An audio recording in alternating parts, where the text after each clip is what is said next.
Our first session today is Amanda Bain. She's a graphic designer with Campus Design and Print Solutions, and she'll be talking about design and getting the most out of your image.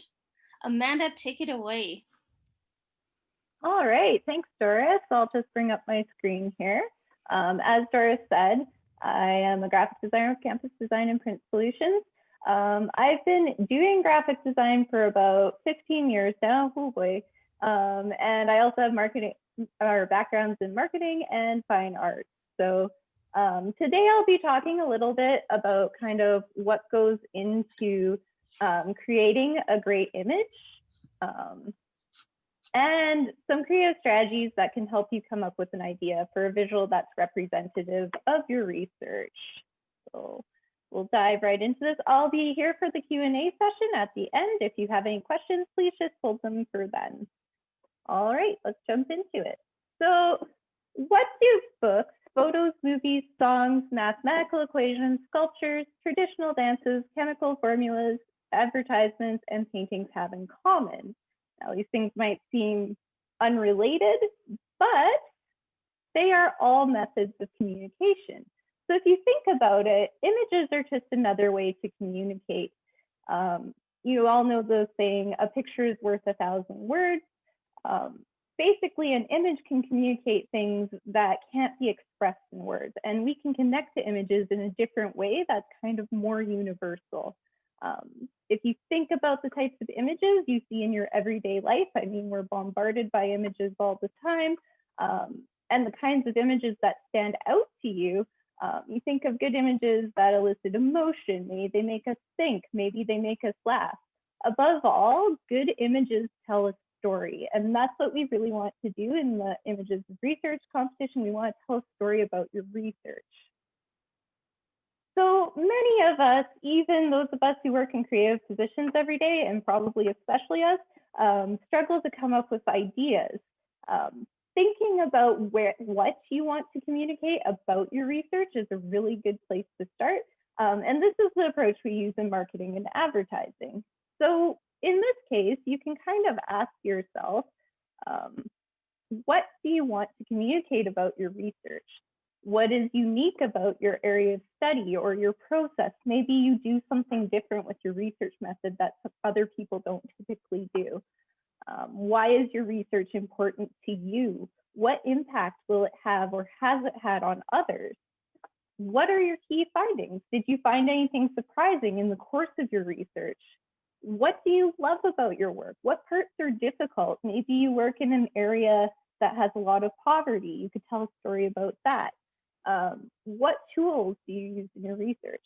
All of these things are goldmine for ideas for images, things that you can express visually, and they also help you start out with your written description as well. So now that you have kind of a general idea of what you'd like to communicate, you need to think how you're going to communicate that through an image. There's some common approaches graphic designers and other creatives will use. There's brainstorming or mind mapping. So that's kind of where you do free association, usually with words. If you relax and think about your research, what kind of symbolism comes to mind, colors, emotions, places, objects, just jot down everything, even if it seems weird. Like if you suddenly think about Yetis or something, just write it down. It might end up being something amazing in the end. Just jot it down, don't judge it. You can also get a friend or family member to help you with this. Sometimes when we have people that are kind of outside of our research or our work, they have a different perspective on it just because they're not immersed in it all the time. You can also create kind of a mood board where you gather photos, color swatches, objects, words that kind of relate to your subject. This is super easy with the internet. It could be a digital mood board like Pinterest or a file folder on your computer, or you could have a physical kind of mood board where you print off images and put them on a bulletin board or in a notebook or sketchbook. The whole idea is to build yourself kind of a visual catalog that you can adopt elements from. Remember, art doesn't happen in a vacuum. We're constantly influenced by the things around us. As artists, we steal and modify those ideas to make them our own, and we call it inspiration. Thumbnail sketches can help you start thinking visually, and these aren't pictures of your fingernails. They're small, really rough sketches, kind of like you see in the background here. You don't have to be good at drawing at all. It's just a way to help you start thinking visually and get a rough idea for your composition. Try to do a couple pages of these, really push beyond the obvious answers. That's where you're going to get the best ideas. When I was in design school, we had an instructor who would make us do 50 to 100 of these for every single project. And I tell you, once you have to push that far, you start coming up with some interesting things. So now you have a rough visual idea, how are you going to express it? There's kind of a universal visual language that's made up of two main parts. First, we have the elements of art. These are kind of like the letters, words, and punctuation that make up an image. And you might see some variations on this, but generally speaking, they're points. So the position on your page or viewing area, lines. We all kind of know what this looks like. If you think of connect the dots pictures in old coloring books, a line travels from one point to another point. Shapes, so squares, circles, triangles, blobs. Space, that's the blank areas between your shapes, which can be as important, if not more important than the shapes themselves. Form, shading, lighting, shadows that make something appear to be three-dimensional or sitting within a space. Texture, that's the kind of cues that tell us that something's smooth, rough, furry, fuzzy, that sort of thing. And of course, color. We also have the principles of design. Those are the methods of combining those elements of art so that they make sense and that we can understand them as a method of communication. So you can think of these as kind of like narrative styles, metaphors, grammatical rules that just tie everything together. So we're going to be taking an informal look at all of these in a bit. I'm not going to get super technical, but I'll show you how they can be applied in a simplified way. But briefly, they're balanced, so the visual weight that each element has on a page, unity and harmony. So basically what makes an image feel right. It feels balanced, nothing's overly out of place. Rhythm, repetition, and pattern. This is repeating an element throughout an image in an organized way, so that forms a pattern. So if you think of the veins on a leaf, they kind of repeat at fairly constant intervals, and that creates pattern. Movement is just the path our eye travels through the image, and we'll be talking a lot about that today. Scale and proportion, so how large the visual elements are in relation to each other and the world around us. Contrast, that's kind of your opposite, so light, dark, smooth, rough, warm, cool, you get the idea. Hierarchy, again, which element is the most important and which elements are less important? How do we show that visually? Dominance or emphasis, fairly similar. It's basically you define an element as the most important part by using those elements of art, so color, texture, etc. So if I have a circle that's supposed to be my dominant element, I'll maybe make it bright red while everything else is gray. If you're really interested into digging into these, there are hundreds of books on art and design principles available.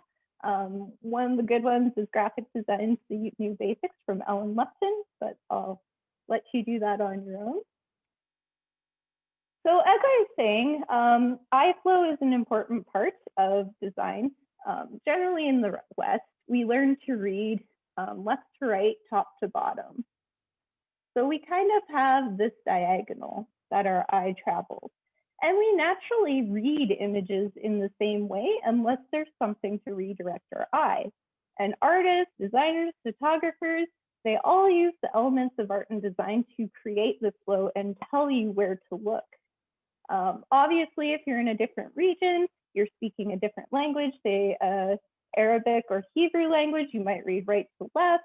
If you're reading Japanese, like traditional Japanese, they typically go right to left, top to bottom. For our purposes, we'll stick with left to right, top to bottom.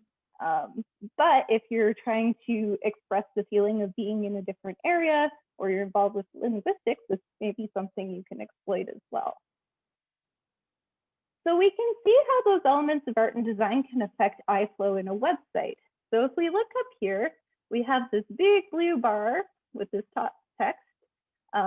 This blue matches this blue. So our eye automatically flows down to here. And then we see this high contrast text here. We know to read this. And we know this element is important because it's larger text than this text. So this just gives us more detail. So we're already creating hierarchy. Continuing on, because orange is the opposite of blue on our color wheel, if you think back to elementary school, and we have a warm, cool contrast, our eye automatically goes down here. And again, we come back over here, we're told, we have this visual cue that, hey, there's more information over here. So you can see you're getting this nice visual curve through this whole website that just pulls your eye through, so you're more likely to read it. This one here, we start off at the top left. We have the logo in blue, and then we have this big giant box down here in the same shade of blue. It's overlapped by this highly contrasting text, so we automatically read this text.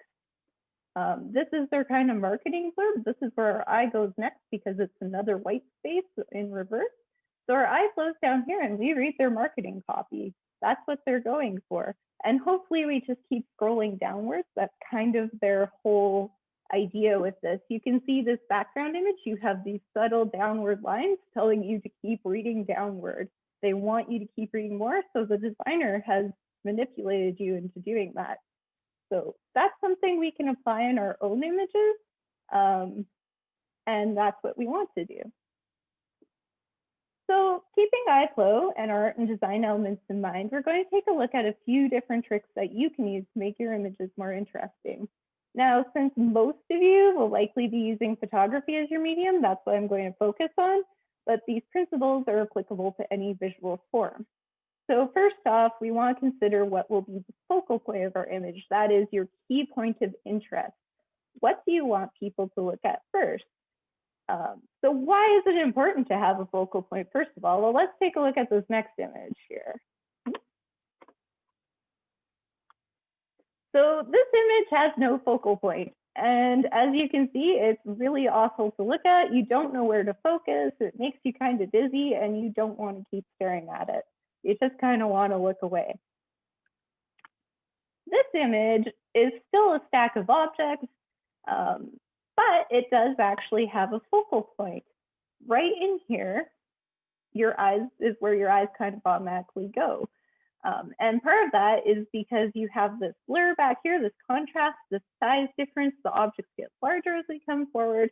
That's where we're meant to look. So this image feels a lot better than this image, just because we have a focal point to focus on.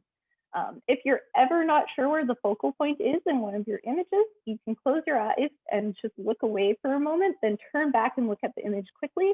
Wherever your eye goes to first, that's your focal point. So the placement of the focal point can have a big impact on your image. Many people just starting out seem to think that the focal point always has to be right in the center of the photo for it to be good. Which it's not that you can't have a central focal point, it's just sometimes it can be kind of boring. I mean, jelly donuts are great, but this image is kind of, I mean, there's not a whole lot going on.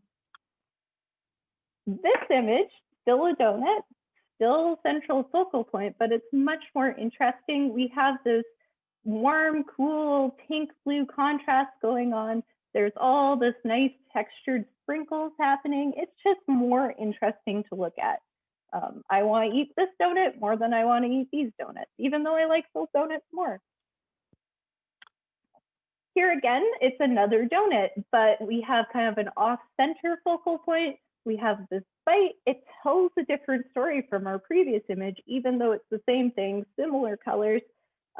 Maybe someone got snacky in the middle of the donut shop product shoot. I don't know. We're zoomed in closer. It's just more interesting to look at. So you can see that just by playing around with the position of your focal point and kind of those other elements of design already, you can tell a very different story with the same subject matter. So when you're playing around with focal points and composition, there's a handy trick that photographers commonly use called rule of thirds. So basically, if you take your picture plane and split it into thirds each way, you'll have a grid that'll pretty much guarantee you'll have an interesting photo. If you see these little red circles here, if you place your focal point at or near any of these points, your composition is going to be decent. So let's take a look at how we can apply this. We look at this picture of the skateboarder. They're in the leftmost third of the picture plane. And you can see it's more interesting than if we just plunked the skateboarder in the middle. And we can see those other elements kind of coming in. The yellow jacket's dominant because of the color contrast. We have some nice lines and textures going on. It's a visually interesting photo. Here we have a rural landscape with our giant tree positioned in the right third. There's kind of this sense of vast space that goes on forever, but it's anchored by this tree. And we have this, again, nice contrast between kind of a solid dark area and then a warm light area. Here we have a van positioned across the left and center third. It's kind of reflecting the colors of the sunset, just more vibrant. It's a very warm image, so it's a bit more interesting than if you just took a far away shot of a van. You can probably see the thirds in this photo without the grid. And with a bit of practice, you'll start to notice that you kind of apply this intuitively. Until then, most cameras actually have a grid built right in. If you're not sure if your program or device does, you could just Google rule of thirds and the name of your device to see how to turn it on. So let's look at a few other tools you can use to make your images more interesting. So here we have some symmetry happening. It could be boring, but because we have these contrasting textures and colors, it keeps it interesting. The green door is staying out as the focal point, not just because it's in the center, but because it's the most vibrant color in a very muted image. We can also use what we call leading lines. So we can see here in this classic example, this highway line is leading your viewer's eye through the composition. We're driving into this mysterious forest. Here's another example of the leading line.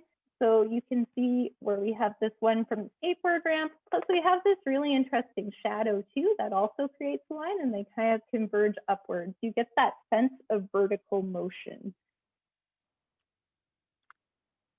This one, the lady's arms kind of flow through her dress out to your coffee cup. And I wanted to show you this one specifically because it demonstrates how cameras tend to flatten and distort things a little bit. Just because of the angle, lighting, and this sort of lens that they're using, this lady looks like she has super long spaghetti arms, more so than she probably does in real life. So stepping back a little bit or changing the angle of the shot could eliminate this. Super bright highlights will flatten that out too, so you can change the lighting a little bit. It's something to be aware of, and it's something you can either use to your advantage or eliminate as you need to. It's just to know that's what's happening. Another technique you can use to emphasize your focal point and add interest is to find a frame to provide contrast. In this case, the architectural element of the parkade roof up here is kind of creating shadows at the top and bottom, which frame the subject, our little guy here. We also have some interesting leading lines and repetition going through the fence and roadway. So you get that sense of depth coming into the parkade. We know we're in a cementy, cool space peeking outside. This is a really cool natural frame. So you have this cool natural shape formed by the rocks with the silhouette against the water and the sunset. It's a neat picture. So you can look for opportunities like that all around you.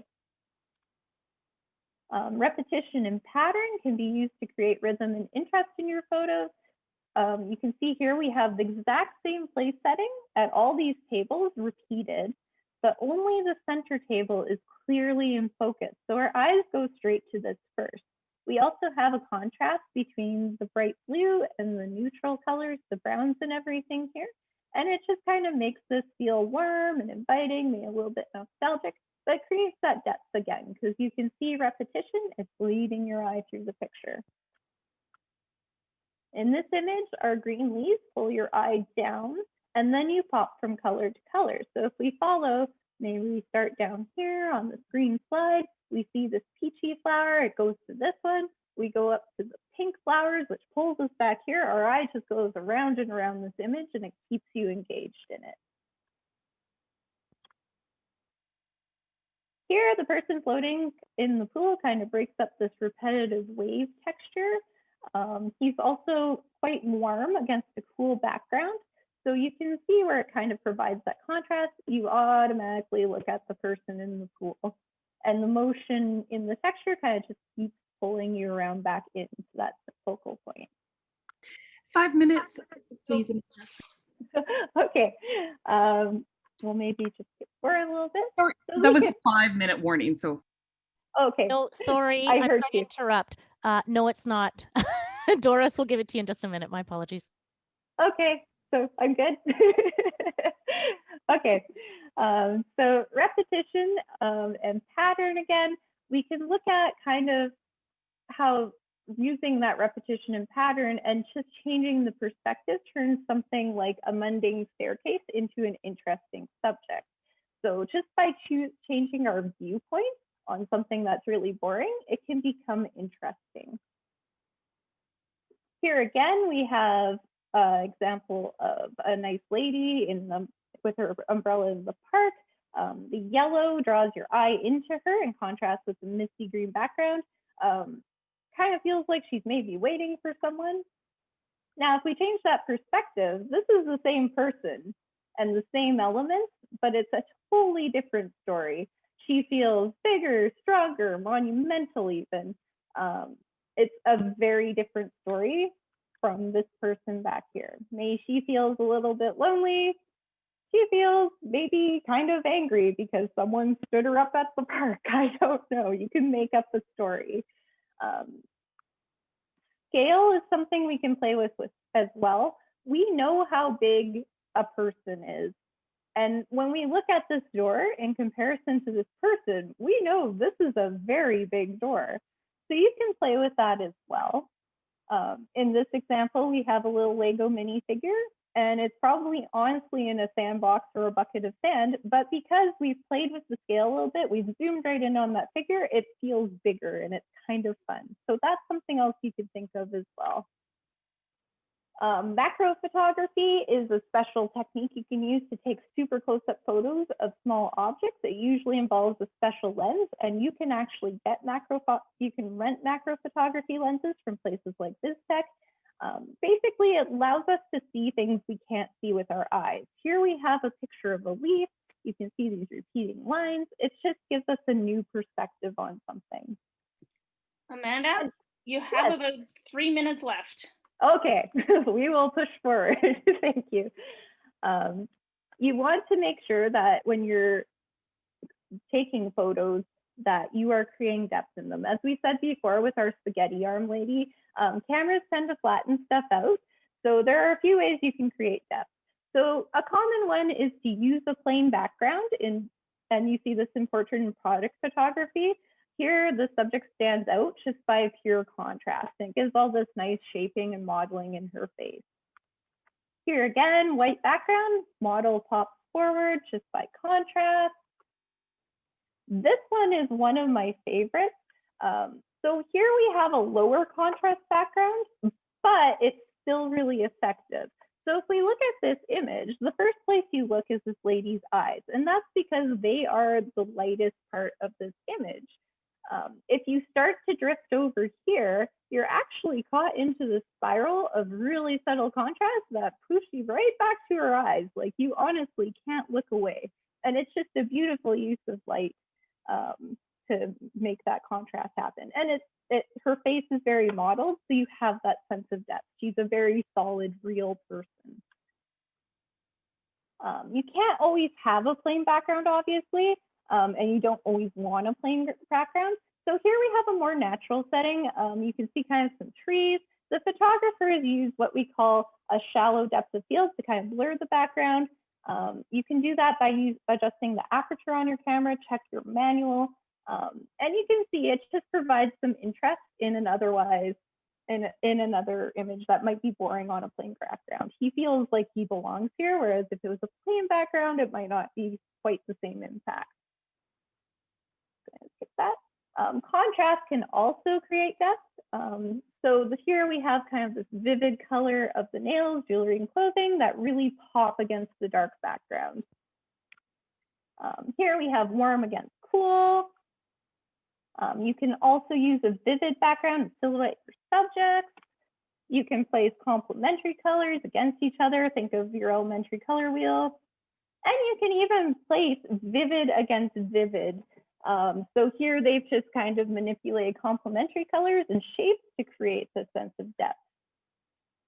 You can also use leading lines to create perspective. Here we have the windowsill with the cat. We know we're looking deep in. And finally, you can use relative size to create depth. So you can see here in this picture of the sheep, we know these sheep are closer because they're brighter and they're larger. As you push back, the colors get duller and smaller. So that's something you can manipulate as well. So that's a few of the different ways you can improve your photos. I hope this has given you some inspiration. If you have any questions, please enter them in the chat there and I'll be back here for the Q&A. And please feel free to shoot me an email at acbain, that's ACBAIN @ualberta.ca anytime. Thank you so much and good luck in the competition.